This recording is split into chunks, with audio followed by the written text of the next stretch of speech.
हिंद। आज हम लोग इस वीडियो के माध्यम से इंटीग्रेशन के कुछ और भी प्रॉब्लम को सॉल्व करेंगे। जैसा कि आप लोग को पता होगा कि हम लोग RS अग्रवाल बुक का जो पहला टॉपिक है आपका इंडेफिनिट इंटीग्रेशन, इसमें पहले एक्सरसाइज का क्वेश्चन नंबर 17 तक हम लोग ऑलरेडी सॉल्व कर चुके थे। इसके बाद क्वेश्चन नंबर 18, 19 और 29 तक का क्वेश्चन बच गया था सॉल्व करने के लिए, जिसे हम लोग नोटबुक पर देखने के लिए जा रहे हैं। उम्मीद करते हैं कि आप लोग भी इस एक्सरसाइज को शुरू से अंत तक बना लिए होंगे और जो बचे हुए प्रॉब्लम हैं उसे भी आज पूरा कर लेंगे। तो शुरू करने से पहले मैं बच्चों से एक रिक्वेस्ट करना चाहूँगा कि ट्रिगोनोमेट्री में जितने भी फॉर्मूले हैं, इंटीग्रेशन के जितने भी फॉर्मूले हैं, यहाँ तक कि क्लास 9, 10 में जितने भी फॉर्मूले आप लोग अभी तक पढ़े हुए हैं, सारे फॉर्मूले को लगातार आप लोग देखते रहें, याद करते रहें। क्योंकि अगर आपका फॉर्मूला अगर मजबूत होगा, फॉर्मूला आपको ठीक तरह से याद होगा, तो आपको इंटीग्रेशन क्या मैथमेटिक्स बनाने में कहीं कोई दिक्कत नहीं होगी और बहुत मज़ा भी आएगा। मैथमेटिक्स सब्जेक्ट जो है बहुत मज़ेदार सब्जेक्ट है। इसको बनाने में आपका दिन कब गुजर जाता है, लंबा सा लंबा समय कब पार हो जाता है, यह पता ही नहीं चलता है। उसके बाद दूसरी बात यह है कि बहुत सारे बच्चों का तो आज तक इस तरह का कमेंट नहीं आया कि सर एक्सरसाइज के सारे प्रॉब्लम को बनाइए, लेकिन 100 में से 1% बच्चे ही होंगे जिन्होंने यह कमेंट किया कि एक्सरसाइज के सारे प्रॉब्लम को बनाइए। तो मैं आपके कॉन्सेप्ट को क्लियर करते हुए एक बात कहना चाहूँगा कि बहुत सारे प्रॉब्लम एक ही प्रोसेस में बन जाते हैं। अगर आप एक प्रॉब्लम को समझ जाते हैं, उसके आधार पर आप 1-2 प्रॉब्लम तो बना ही सकते हैं। तो मैं वैसे ही प्रॉब्लम को छोड़ता हूँ जो कि आप लोगों से बहुत ही आसानी से बनाया जा सकता है। तो उम्मीद करते हैं कि आज के बाद से जो है एक्सरसाइज के भी सारे प्रॉब्लम को बनाएंगे। इसके बाद हमारा टारगेट यही है कि समय पे हमारा कोर्स पूरा हो। जिस तरह से क्लास 11 का कोर्स पूरा हुआ, उसी तरह से क्लास 12 का भी कोर्स पूरा हो। तो इन बातों को विराम देते हुए हम लोग बढ़ते हैं आगे और जो भी प्रॉब्लम हम लोग को सॉल्व करना है, इस सारे प्रॉब्लम का सॉल्यूशन हम लोग अपने नोटबुक में देखेंगे, बुक को सामने में रखते हुए। जैसा कि आप लोग जान रहे हैं कि हम लोग अभी इंडेफिनिट इंटीग्रल को पढ़ रहे थे और इंडेफिनिट इंटीग्रल में हम लोग पहले एक्सरसाइज को बना रहे थे। तो पहले एक्सरसाइज में हम लोग पिछले वीडियो के माध्यम से यहाँ क्वेश्चन नंबर 17 तक हम लोग ऑलरेडी सॉल्व कर चुके हैं। इसके बाद क्वेश्चन नंबर 18 से और उसके बाद के सारे प्रॉब्लम को हम लोग देखेंगे। जैसा कि आप यहाँ पर देख सकते हैं कि क्वेश्चन नंबर 18 और 19 में जो है tan इन्वर्स लगा हुआ है, cos इन्वर्स लगा हुआ है और इसके साथ कोई ट्रिगोनोमेट्रिक फंक्शन, इसके भी साथ ट्रिगोनोमेट्रिक फंक्शन है। तो बच्चों, अगर आपको फॉर्मूला याद है तो यह पता होगा कि डायरेक्ट इन्वर्स से रिलेटेड हमारा कोई फॉर्मूला नहीं है। हालांकि डिफरेंशिएशन में फॉर्मूला है आपका, जैसे कि साइन इन्वर्स x का डिफरेंशिएशन अगर होता है तो 1/√(1 - x² आता है, लेकिन इंटीग्रेशन ऑफ 1/√(1 - x² dx का इंटीग्रेशन साइन इन्वर्स x होता है। उसी तरह से tan इन्वर्स x का डिफरेंशिएशन तो है, लेकिन tan इन्वर्स x का इंटीग्रेशन नहीं है।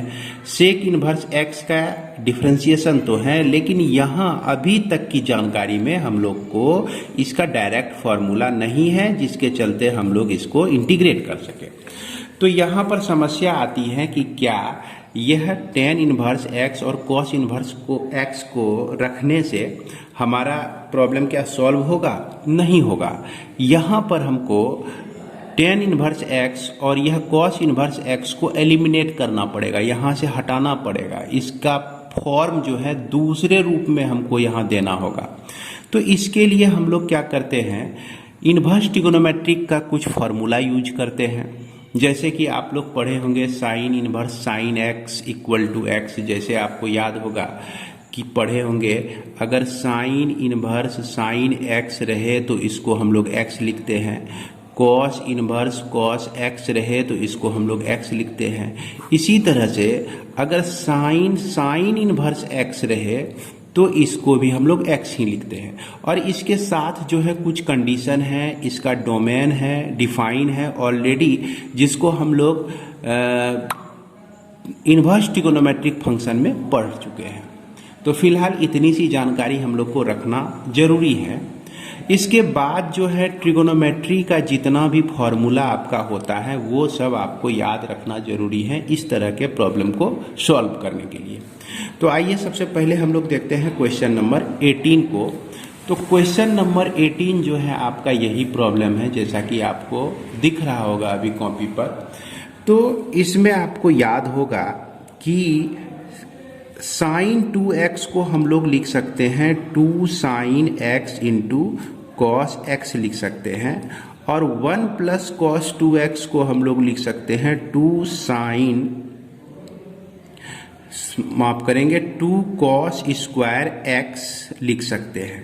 ये आपका फॉर्मूला है ट्रिगोनोमेट्री में, आपको याद होगा। तो यहाँ पर 2 कट जाता है, एक कॉस आपका कैंसिल हो जाता है, जिसके चलते हमको यहाँ पर मिल जाता है ऊपर पर साइन x बच गया, और इसके नीचे में आपका कॉस x और यह dx। अब फिर इसके बाद जो है टेन इनवर्स लिखिए, और इसको आप लिख सकते हैं टेन x dx लिख सकते हैं। तो टेन इनवर्स और टेन एक दूसरे को एलिमिनेट कर देता है, कैंसिल कर देता है, तो इसलिए हमको यहाँ पे मिल गया सिर्फ x dx मिल गया। और x का जो इंटीग्रेशन होता है x स्क्वायर बाय 2, अब प्लस c कर दीजिए, तो यही इसका हो गया आपका इंटीग्रल वैल्यू हो गया। इसी तरह से यह क्वेश्चन नंबर आपका 19 है, जिसमें हमारा दिया गया है कॉस इनवर्स दिया गया है, और 1 माइनस टेन स्क्वायर एक्स और 1 प्लस टेन स्क्वायर एक्स। देखेंगे कि डायरेक्ट यह जो आपका होता है कॉस 2x के बराबर होता है, तो इसलिए यहाँ पर कॉस कॉस एक दूसरे को कैंसिल कर देगा इस रूल के तहत आपका, जैसा कि हमने बताया आपको, है ना। कॉस इनवर्स कॉस x रहे तो इसको हम लोग सिर्फ x लिख सकते हैं। तो यहाँ सिर्फ 2x मिलता है हमको और dx। इसके बाद इस 2x में भी आपका क्या है कि 2 बाहर किया जा सकता है, और x का डिफरेंस इंटीग्रेशन करेंगे तो हमको मिल जाएगा x square by 2 plus c। 2 पुनः कैंसिल हो गया, तो ये बच गया आपका x स्क्वायर अब प्लस c हो जाता है। यही आपका इंटीग्रल वैल्यू हो जाता है। तो उम्मीद करते हैं कि यह आपको समझ में आ गया होगा। इसके बाद क्वेश्चन नंबर 20 में आप देखिए, यह cos inverse sine x dx आपका। तो इसमें हम लोग को क्या करना है, देखिए क्या फॉर्मूला यूज करना है कि यहाँ हम लोग जान रहे हैं कि कॉस इनवर्स के साथ अगर कॉस x मिलेगा तो तभी हम इसको x लिख सकते हैं, लेकिन यहाँ पर है यह साइन x। तो साइन को कॉस में कन्वर्ट करने का एक रास्ता है। वो रास्ता क्या है कि अगर कॉस इनवर्स में अगर cos pi by 2 minus x लिख दें और dx लिख दें, तो cos pi by 2 minus x जो होता है आपका साइन x होता है। याद कीजिए, इस चीज को आप क्लास 10 में भी पढ़े हुए हैं कि cos 90 minus x equal to sine x होता है। पाई बाय 2 का मतलब होता है 90 होता है। तो इस तरह से हमको यहाँ पर पाई बाय 2 माइनस x dx यह मिल गया, और इसमें जो है इसका इंटीग्रेशन अब लोग कर दीजिए हम लोग। तो 2 इंटीग्रेशन हमको मिलता है, एक बार पाई बाय 2 dx के लिए और इंटीग्रेशन मिलता है x dx के लिए। इस तरह से मिलता है। इसको हटा ही दीजिए, ब्रैकेट की कोई ज़रूरत नहीं है। अब यहाँ पर पाई बाय 2 तो बाहर आ जाएगा, चूंकि यह कांस्टेंट है आपका, तो पाई बाय 2 dx हो जाता है। यहाँ जो है x dx आपको मिल जाता है। इस तरह से यह जो है आपका पाई बाय 2 और dx का इंटीग्रेशन सिर्फ x होता है, x का इंटीग्रेशन x स्क्वायर बाय 2 होता है। अब फिर इसके साथ आपको c ऐड कर देना है। तो इस तरह से आप लोग देख सकते हैं कि बड़ी आसानी से इसको हम लोग इंटीग्रेट कर सकते हैं। इसके बाद हम लोग चलते हैं क्वेश्चन नंबर 21 पे। तो यहाँ देखा जाए साइन एक्स है 1 प्लस साइन एक्स है, 1 माइनस साइन एक्स है 1 प्लस साइन एक्स है। तो इसमें भी हम लोग वही चीज़ करते हैं कि टेन इनवर्स हो गया और यह 1 minus cos pi by 2 minus x कर दिए तो cos 90 minus x sign x होता है। और उसके बाद 1 प्लस कॉस पाई बाय 2 अब प्लस माइनस ही लिखे यहाँ पर एक्स। तो इस तरह से हम लोग इसको भी क्या लिख सकते हैं, साइन एक्स ही लिख सकते हैं। अब हमें पता है कि 1 माइनस कॉस एक्स रहे तो इसको हम लोग 2 साइन स्क्वायर एक्स बाय 2 लिखते हैं। अगर 1 प्लस कॉस एक्स रहे तो इसको हम लोग 2 कॉस स्क्वायर एक्स बाय 2 लिखते हैं। तो वही कुछ कंडीशन है, एक्स की जगह पर जो है ये सारा एक्सप्रेशन दिया गया है।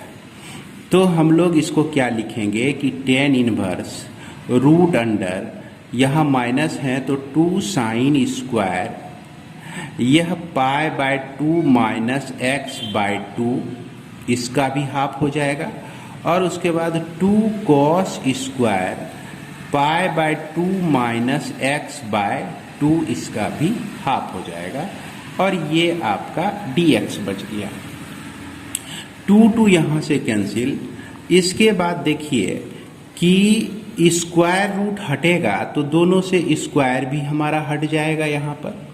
तो ये हमको मिल जाता है sine this by cos this.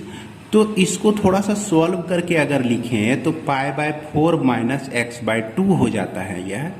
और इसको भी सॉल्व करके लिखें तो यह pi by 2 minus x by 2 हो जाता है। ये आपका dx हो गया। अब देखिए इसको क्या कर सकते हैं आप, तो यह टेन इनवर्स हो गया। साइन बाय कॉस जो भी हो इसके साथ एंगल तो टेन होता है। तो tan pi by 4 plus x by 2 minus x by 2 dx हो गया। यहाँ पर टेन एक दूसरे को कैंसिल कर देगा। तो इस तरह से हमको मिल जाता है pi by 4 minus x by 2, यह आपका dx। पाई बाय 4 आपका कांस्टेंट है और इसका जब इंटीग्रेशन करते हैं तो सिर्फ x मिलता है। फिर x बाय 2 का इंटीग्रेशन करते हैं तो एक्स स्क्वायर बाय 2 इंटू 2 पहले से इसमें मौजूद है, अब प्लस c। इस तरह से हमको x pi x by 4 minus x square by 4 plus c, यह इंटीग्रांट इसका मिल जाता है। तो इंटीग्रल इसका मिल जाता है। तो उम्मीद करते हैं कि यह भी आपको समझ में आ गया होगा। इसके बाद क्वेश्चन नंबर 22 में आपका देखिए 3 cot x minus 2 tan x का होल स्क्वायर दिया गया है। तो यहाँ पर जो है इसका होल स्क्वायर दिया गया है और इसको इंटीग्रेट करना है। तो इंटीग्रेट करने के लिए हमको सब टर्म को अलग अलग करना पड़ेगा। क्योंकि जितना फॉर्मूला हम लोग सीखे हैं तो उसी फॉर्मूले पे लाना होगा, यानी कि सब टर्म को अलग अलग करना पड़ेगा। तो ऐसा काम करते हैं कि a माइनस बी का होल स्क्वायर के लिए जो फॉर्मूला होता है, एक्सपेंशन होता है, उसको हम लोग यहाँ पर लगा सकते हैं। तो ये इंटीग्रेशन 3 cot x का होल स्क्वायर हो जाएगा, अब प्लस 2 tan x का स्क्वायर हो जाएगा, अब फिर minus 2 into 3 cot x into 2 tan x हो गया आपका। और इसके अंत में dx जोड़ दिए, चूंकि x ये वेरिएबल है आपका। अब देखा जाए कि इसको हम लोग 9 cot स्क्वायर x लिख सकते हैं, इसको हम लोग लिख सकते हैं 4 tan स्क्वायर x लिख सकते हैं। 2 2 जा 4 3 जा 12, तो माइनस 12 हो गया ये आपका। tan x into cot x का जो वैल्यू होता है वो 1 होता है। याद होगा आप लोग इसको 11th में तो पढ़े ही हैं, tan x into cot x का वैल्यू 1 होता है। और उसके बावजूद आप क्लास 10 में भी पढ़े। तो ये चीज़ हमको मिल गया यहाँ पर। लेकिन फिर भी हम यह जान रहे हैं कि यह कॉट स्क्वायर एक्स के लिए डायरेक्ट कोई फॉर्मूला नहीं होता है, टेन स्क्वायर एक्स के लिए भी डायरेक्ट कोई फॉर्मूला नहीं होता है। तो इसका क्या उपाय है? तो इसका उपाय है कि कॉट स्क्वायर एक्स को हम लोग लिख सकते हैं कॉसेक स्क्वायर एक्स माइनस 1 लिख सकते हैं।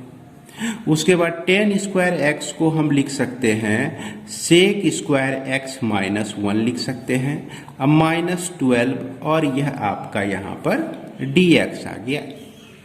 इसके बाद क्या करना है, यह 9 आपका कॉसेक स्क्वायर एक्स हो जाएगा, फिर 9 इंटू 1 तो -9, अब plus 4 sec square x minus 4 minus 12 और यह आपका dx इसके साथ चला आया। अब इसमें हम लोग क्या देख रहे हैं कि 9 कॉसेक स्क्वायर एक्स को तो लिखिए ही, अब फिर प्लस 4 सेक स्क्वायर एक्स को भी लिख दीजिए, -9 -4 -12, तो इस तीनों को ऐड करेंगे तो यह 25 आ जाएगा।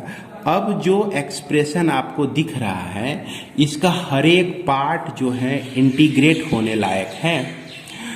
कॉसेक स्क्वायर एक्स का इंटीग्रेशन जो होता है आपका माइनस कॉट एक्स होता है, तो -9 कॉट एक्स हो गया। सेक स्क्वायर एक्स का जो इंटीग्रेशन होता है वह आपका 10x होता है।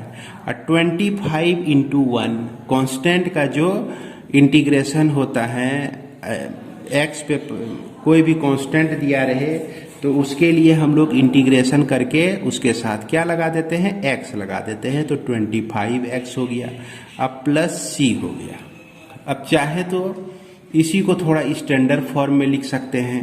कैसे लिख सकते हैं हम लोग? सबसे पहले 4 10x को लिख दिए, अब -9 कॉट x को लिख दिए, अब -25x को लिख दिए, फिर प्लस c लिख दिए। आपके डाउट के लिए थोड़ा सा मैं आपको समझा देना चाह रहा हूँ कि अगर इंटीग्रेशन किसी कांस्टेंट का दिया गया हो तो हालांकि यह तो कांस्टेंट बाहर ही निकल जाता है, तो इसके साथ सिर्फ dx बचता है और dx का इंटीग्रेशन जो होता है x होता है, तो इसीलिए यह 5x हो गया। उसी तरह से 25 था, 25 dx हुआ यहाँ पर, तो इसका इंटीग्रेशन 25x हो गया। तो हालांकि ये सब छोटे मोटे रूल आप लोग जान ही रहे होंगे। इसके बाद हम लोग आगे बढ़ते हैं और देखते हैं यह क्वेश्चन नंबर 23। तो सेम सिचुएशन जो है 23 के साथ भी है। इसमें भी देखते हैं आपका होल स्क्वायर दिया गया है। जब होल स्क्वायर दिया गया है तो क्या करेंगे, तो अब मैं डायरेक्ट लिखता हूँ। इसको हम लोग लिख सकते हैं 9 साइन स्क्वायर एक्स लिख सकते हैं, प्लस 4 4 जा 16 कॉसेक स्क्वायर एक्स लिख सकते हैं। इसके बाद plus 2 into 3 into 4 into sine x into cosec x लिख सकते हैं आप इसको। अब हम लोग जान रहे हैं क्या कि sine x into cosec x 1 हो जाएगा। क्यों भैया? क्योंकि साइन एक्स और यह कॉसेक एक्स का मान होता है 1/साइन एक्स, तो साइन एक्स कट गया, तो यहाँ पे हमको क्या मिलता है, 1 मिल जाता है। तो इस तरह से ये 9 बाहर हो गया।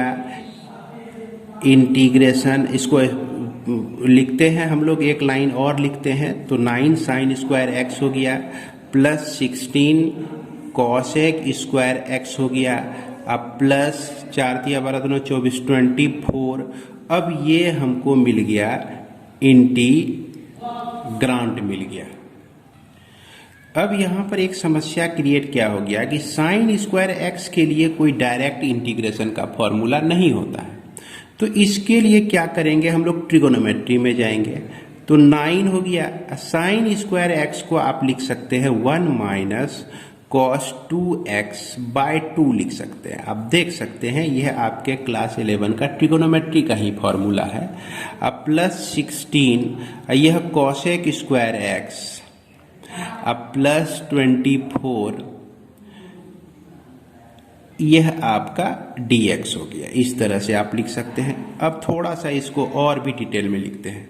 9/2 एक कांस्टेंट मिला आपको, फिर 9/2 cos 2x मिल गया आपको, अब फिर plus 16 cos x square x मिल गया आपको। अब प्लस 24 यही हो गया आपका इंटीग्रांड। अब इसमें हर एक पार्ट जो है आपका इंटीग्रेबल है, तो इसके लिए हमारा 9/2x हो गया इसका इंटीग्रेशन। इसका इंटीग्रेशन 9/2 तो लिखेंगे ही। कॉस एक्स का इंटीग्रेशन जो होता है आपका साइन कॉस 2x है, तो साइन 2x हो जाएगा। और इसमें एक एक्स्ट्रा रूल याद रखिएगा कि x का जो भी कोफिशिएंट होता है उससे हम लोग इसको डिवाइड कर देते हैं। तो डिवाइड कर दिए तो ये इसका इंटीग्रेशन हो गया। अब प्लस 16 लिखेंगे हम लोग। अब फिर कॉसेक स्क्वायर एक्स का जो इंटीग्रेशन होता है वो आपका कॉट एक्स होता है। अब फिर 24 आपका x हो जाएगा। अब प्लस c कर दीजिए तो यही आपका इंटीग्रल हो जाएगा। अब इंटीग्रल में यहाँ भी हम देख रहे हैं x का कोफिशिएंट 9/2 है, यहाँ भी x का कोफिशिएंट 24 है। दोनों को हम लोग ऐड कर देते हैं, जो कि आपका 57/2x हो जाएगा जब इस दोनों को आप ऐड कर देंगे। तो इसके बाद आपका यहाँ पर आप देख सकते हैं 9/4 हो गया, जिसके साथ साइन 2x आ गया आपका। अब फिर -16 कॉट x तो लिखेंगे ही, ऑलरेडी है इसमें आपका। और यहाँ पर आपका माइनस ले लेंगे क्योंकि कोसेक स्क्वायर एक्स का जो इंटीग्रेशन होता है वो माइनस में आता है आपका। अब फिर उसके बाद जो है प्लस c लिख देना है, तो ये आपका इंटीग्रांट हो जाता है। उम्मीद करते हैं कि इसे आप ठीक तरह से समझ गए होंगे। तो क्वेश्चन नंबर 24 में देखिए integration dx by root under 1x + 1 plus root under x + 2 दिया गया है। तो शुरू के कुछ वीडियो को अगर आप देखे होंगे तो आपको याद होगा कि डिनोमिनेटर में अगर बड़े बड़े टर्म आपका प्लस माइनस में रहे तो उसको हमको हटाने की कोशिश करना चाहिए। तो इसको हटाने के लिए हम एक कोशिश कर सकते हैं कि अगर हम इसके कंजुगेट से ऊपर नीचे मल्टीप्लाई कर दें, जैसे देखिए x + 1 plus root under x + 2 है आपका, तो इसका कंजुगेट हो गया x + 1 minus root under x + 2 by root under x + 1 minus root under x + 2। तो ये जो एक्सप्रेशन मिला आपका, इसका कंजुगेट से ऊपर नीचे मल्टीप्लाई किए तो इसमें कोई फर्क नहीं पड़ा। इसी को कहते हैं बात बनाना। लेकिन नीचे जो आप देख रहे हैं कि ये जो एक्सप्रेशन है, ये दोनों एक्सप्रेशन एक बार प्लस में है, एक बार दोनों माइनस में है, तो यानी a + b a - b का फॉर्म आपको मिल जाता है। तो इसलिए इसको क्या लिख सकते हैं, ऊपर में तो कोई चेंजेशन नहीं हुआ, x + 1 रह गया माइनस रूट अंडर x + 2 रह गया। लेकिन डिनोमिनेटर में x + 1 रूट अंडर का होल स्क्वायर हो जाएगा। अब फिर x + 2 रूट अंडर का होल स्क्वायर हो जाएगा, और यह आप इसको dx लिखेंगे।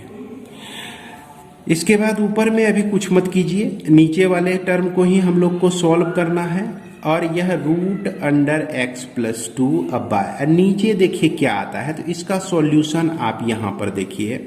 इसको हम लोग x + 1 लिख सकते हैं। अब माइनस हो गया x + 2, चूंकि रूट भी है और स्क्वायर भी है तो दोनों एक दूसरे को कैंसिल कर देगा, तो यहाँ x - 2 मिल जाएगा आपको। x आपका कैंसिल हो जाता है, तो इस तरह से -1 आपका सिर्फ बच जाएगा। तो देखिए कि इस छोटे से सिंप्लीफिकेशन के चलते जो है डिनोमिनेटर का टर्म ही खत्म हो गया। तो अब हम लोग क्या कर सकते हैं इसको, तो इस तरह का इंटीग्रेशन जो है ये माइनस, यहाँ पर आप इंटीग्रेशन x + 1 dx लिख सकते हैं। चूंकि ये माइनस के चलते यह माइनस हो जाएगा और इस माइनस के चलते यह प्लस हो जाएगा, integration root under x + 2 dx हो जाएगा।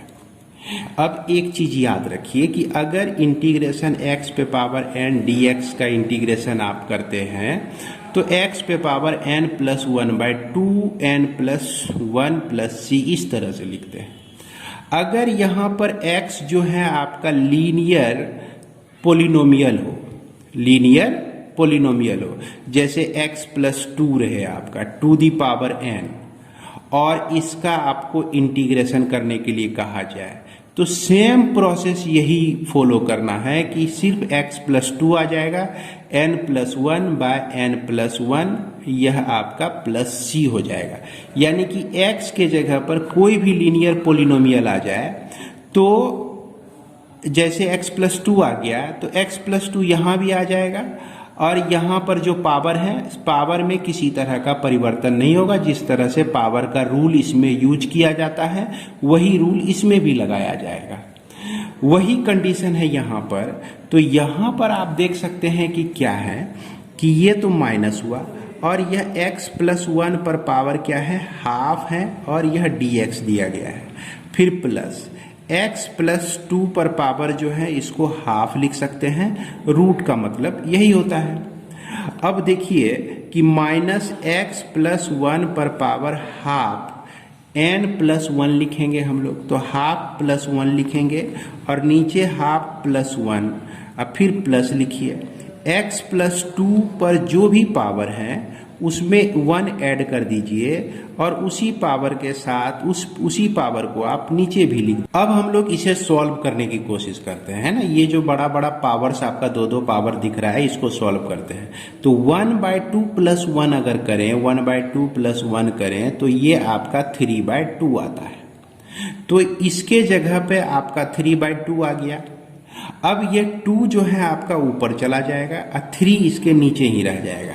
तो इसलिए हम लोग देखिए क्या लिख सकते हैं इसको कि 2/3 और यह आपका x प्लस 1 पर पावर 2/3 और फिर प्लस x प्लस 2, इसके पहले 2/3 लिखिए और यहाँ भी पावर 3/2 माफ करेंगे, ये आपका पावर 3/2 हो जाएगा। अब प्लस c लिख सकते हैं।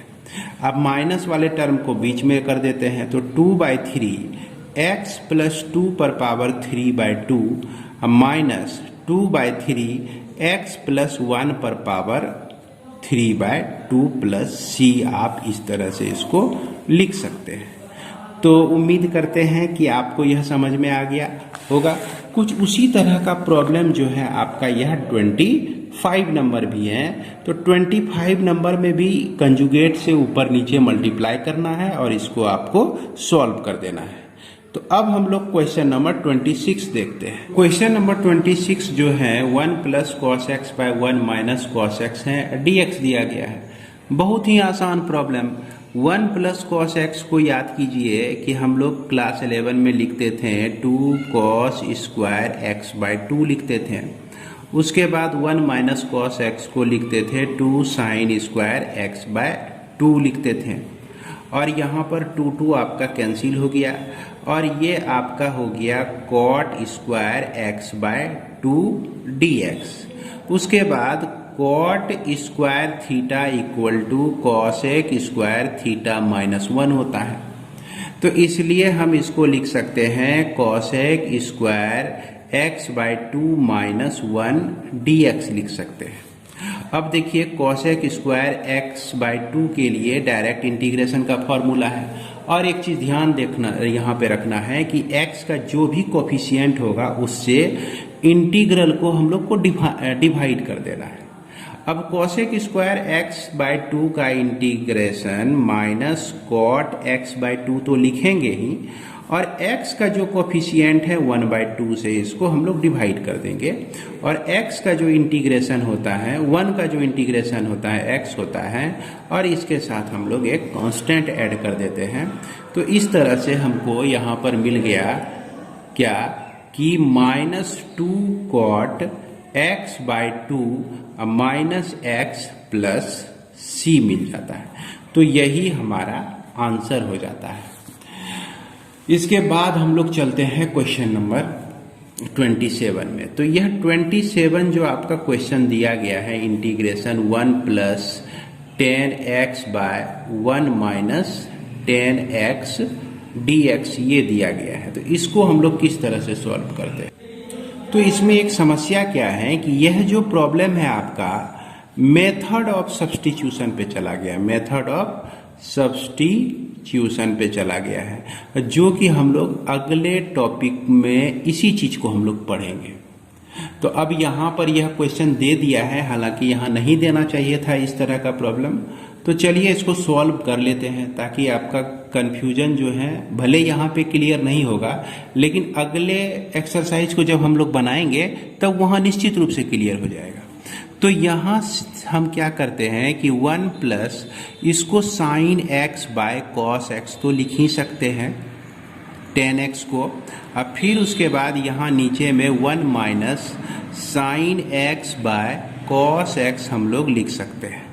क्लियर है। अब देखा जाए कि यहाँ पर जब एलसीएम लीजिएगा आप कॉस एक्स को, तो ये आपका cos x plus sine x आपका मिल जाएगा, और इसमें जब एलसीएम लीजिएगा तो यह कॉस एक्स एलसीएम हो गया, और उसके बाद cos x minus sine x, इस तरह का कुछ इंटीग्रांड आपको मिलता है। इसमें कॉस एक्स आपका कैंसिल हो जाता है, तो ये इंटीग्रांड आपको मिल गया कॉस एक्स अब प्लस साइन एक्स अब by cos x minus sine x हो गया, यह dx हो गया। अब यहाँ पर होता क्या है, हमको करना कैसे है सब्स्टिट्यूशन, तो यहाँ पर आपको पुट कर देना है कि cos x minus sine x को हम लोग मान लिए t मान लिए। अगर इसको डिफरेंशिएट करते हैं तो cos x का डिफरेंशिएशन जो होता है आपका sine x minus sine x होता है। अब फिर उसके बाद साइन x का जो डिफरेंशिएशन होता है cos x होता है। अब फिर इसके साथ चूंकि डिफरेंशिएट किए हुए हैं हम लोग, तो dx और dt इस तरह से हम लोग डिफरेंशिएट करते हैं। हालांकि यहाँ पर आपको समझने में दिक्कत हो रही होगी, लेकिन परेशान नहीं होइएगा, क्योंकि यह सब्स्टिट्यूशन का प्रॉब्लम आपको दे दिया था। इस चीज को हम अगले टॉपिक में और भी क्लियर से समझाएंगे। अब यहाँ पर माइनस कॉमन ले लेते हैं, तो sign x plus cos x, यह dx इक्वल टू आपका क्या हो जाता है, dt हो जाता है। अब इस माइनस को रिप्लेस कर दीजिए तो माइनस dt यहाँ पे आपको मिल जाएगा। अब देखिए sign x plus cos x dx, sign x plus cos x और dx, ये सब मिलके जो है किसके बराबर हो गया, माइनस dt के बराबर हो गया। और यह cos x minus sine x के बदले में हम लोग सिर्फ t का इस्तेमाल कर सकते हैं। तो देख सकते हैं कि इस तरह से रिड्यूस होके इंटीग्रेशन आपका कितना छोटा हो जाता है, जिसको हम लोग लिख सकते हैं माइनस लॉग मॉड t लिख सकते हैं अब प्लस c, ये तो फॉर्मूला ही है। इसलिए यहाँ पर लिखिए माइनस लॉग मॉड t का वैल्यू अब रख देना है हमको, cos x minus sine x रख देना है मॉड में अब प्लस सी। अब इसके बाद क्वेश्चन नंबर 28 को सॉल्व करने के लिए, जैसा कि cos x plus A by sine x plus B इसमें दिया गया है, तो इसको सॉल्व करने के लिए हम लोग क्या करते हैं कि cos x तो लिखते ही हैं, प्लस b लिख देते हैं, अब प्लस ए माइनस b कर देते हैं, अब by sine x plus B हम लोग लिख दिए। इसमें क्या किए हम लोग, एक बात बनाया है कि b को एक बार प्लस कर दिए, एक बार माइनस कर दिए। अब क्या करना है कि a माइनस बी को एक साथ रख दिए और x प्लस बी को एक साथ कर दिए, और इसको बिग ब्रैकेट में ऐसे भी लिख देंगे। तो इसको सॉल्व करने के बाद हमको यही चीज मिल जाएगा, है ना। इसको सॉल्व करके देखिए, यही चीज मिल जाएगा, तो कोई फर्क नहीं पड़ता है। लेकिन cos a प्लस बी के लिए एक फॉर्मूला हम लोग जानते हैं कि cos a प्लस बी हो तो क्या लिख सकते हैं, पता ही होगा आप लोगों को। तो उसी तरह से हम इसको लिखते हैं इंटीग्रेशन, यह आपका cos x प्लस बी एक बार आ जाएगा, cos a माइनस बी हो जाएगा, फिर बीच में माइनस आता है, साइन x प्लस बी हो जाएगा एक, और यह साइन a माइनस बी हो जाएगा। अब बाय क्या हो जाएगा आपका, साइन x प्लस बी, और यह dx हो गया। अगले स्टेप में हम लोग क्या करते हैं कि यह जो डिनोमिनेटर है इससे इसको भी डिवाइड कर देते हैं, इस टर्म को भी डिवाइड कर देते हैं। तो यहाँ पर हमको मिल जाता है cos x plus B into cos A minus B by sine x plus B मिलता है। अब फिर minus sine x plus B लिखिए यहाँ पर, और साइन ए माइनस बी लिख दीजिए, अब by sine x plus B. तो इसमें क्या देख रहे हैं कि ये टर्म और ये टर्म कैंसिल हो गया, और ये दोनों मिलकर जो है आपको दे दिया कॉट एक्स प्लस बी दे दिया, और इसके साथ जो है कॉस ए माइनस बी रह गया, और यहाँ पर जो है आपका साइन ए माइनस बी, और यह आपका हो गया डी एक्स। तो ये इंटीग्रांड हमको मिल जाता है। अब इसमें क्या कर सकते हैं हम लोग, यह कॉस ए माइनस बी जो है इंटीग्रेशन हो गया कॉट एक्स प्लस बी का इंटीग्रेशन हो गया, फिर माइनस लिखेंगे, साइन ए माइनस बी बाहर आ जाएगा और इंटीग्रेशन हो जाएगा डी एक्स का, अब प्लस सी भी हम लोग कर सकते हैं यहाँ पर ही। अब देखिए इसमें फिर एक चीज नया चीज आ गया, हालांकि बार बार नया चीज आ रहा है, तो ये चूंकि अगले चैप्टर से रिलेटेड है, अब इसको छोड़ना भी मैंने उचित नहीं समझा। याद आप लोगों एक चीज ध्यान में रखिए कि कॉट एक्स का जो इंटीग्रेशन होता है यह लॉग मॉड साइन एक्स होता है प्लस सी होता है। ये होता है कॉट एक्स का जो इंटीग्रेशन होता है लॉग मॉड साइन एक्स होता है। तो इसलिए हम इसी आधार पर इसको लिख सकते हैं log mod sine x plus B लिख सकते हैं इसको। अब फिर साइन ए माइनस बी तो आपका कांस्टेंट के तरह है, उसके बाद डी एक्स का जो इंटीग्रेशन एक्स होता है अब प्लस सी होता है।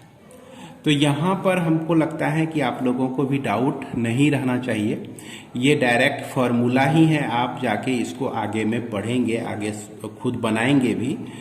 तो इसके बाद हम लोग आगे बढ़ते हैं क्वेश्चन नंबर 29 में। क्वेश्चन नंबर 29 जो है उससे भी इजी है। इसको कैसे लिखना है, इसको आप ऐसे लिखिए, चूंकि ऊपर भी साइन है नीचे भी साइन है, तो साइन एक्स प्लस अल्फा लिख दीजिए, अब -2 अल्फा कर दीजिए। इससे क्या होगा कि इसके न्यूमरेटर में किसी तरह का परिवर्तन नहीं होगा, और यहाँ पर आपका sign x plus alpha D x हमने लिख दिया। लेकिन इस दोनों को एक साथ लेना है और इसको अलग कर, एक साथ कहने का मतलब ये एक साथ ही है, ये आपका ए के तरह है और ये बी के तरह है। कि साइन ए माइनस बी के लिए फॉर्मूला आपको याद होगा, क्या पढ़ते थे कि साइन ए इंटू कॉस बी, तो sign x plus alpha into cos 2 alpha, अब फिर minus cos x plus alpha into sine 2 alpha हो गया आपका, अब बाय इससे डिवाइड हो जाएगा इस पहले वाले टर्म को भी x प्लस अल्फा, और यह साइन एक्स प्लस अल्फा से दूसरा टर्म भी आपका डिवाइड हो जाएगा। डिवाइड करने के बाद जो है देख रहे हैं कि ये आपका कैंसिल हो गया, तो इसमें cos 2 अल्फा का सिर्फ इंटीग्रेशन बच गया। अब फिर उसके बाद देखिए cos x plus alpha sign x plus alpha जो होता है यह cot x प्लस अल्फा लिखा जा सकता है, और साइन 2 अल्फा एक कांस्टेंट के तरह है, इसका इंटीग्रेशन हो गया। अब देखिए यह cos 2 अल्फा तो आपका कांस्टेंट है, तो 2 अल्फा आपका बाहर आ गया। अब dx का इंटीग्रेशन जो होता है x होता है, अब फिर माइनस साइन 2 अल्फा हो गया। अब cot x प्लस अल्फा का अभी तुरंत हमने बताया कि log mod sign x plus alpha होता है, इसका इंटीग्रेशन अब प्लस c कर दीजिए। तो यही हमारा इंटीग्रल वैल्यू निकल गया, किस फंक्शन के लिए, तो इस फंक्शन के लिए। तो उम्मीद करते हैं कि आप लोग जो है इस एक्सरसाइज में, यह जो इंडेफिनिट इंटीग्रल का पहला एक्सरसाइज है, इसके सारे क्वेश्चन आप लोग बना लेंगे। इसके लिए ऑलरेडी आपका 3 वीडियो अपलोड किया जा चुका है, यह आपका चौथा वीडियो है, और इस चौथे वीडियो के माध्यम से हमने पहले एक्सरसाइज के सारे प्रॉब्लम को आप लोगों के लिए सॉल्व किया है। इसके बाद हम लोग आगे का एक्सरसाइज पढ़ेंगे method of integration. Method of integration के कुछ प्रॉब्लम जो हैं इसमें भी आ गए थे, जिसको हमने सॉल्व कर दिया है। अब मेथड ऑफ इंटीग्रेशन जब आप पढ़ लेंगे इसको, तो उस तरह का जो प्रॉब्लम आपने पिछले एक्सरसाइज में बनाया, तो वो सारा प्रॉब्लम आपके लिए बहुत ही आसान हो जाएगा। तो इसी के साथ इस वीडियो को विराम देते हैं। मिलते हैं हम लोग अगले वीडियो में। जय हिंद।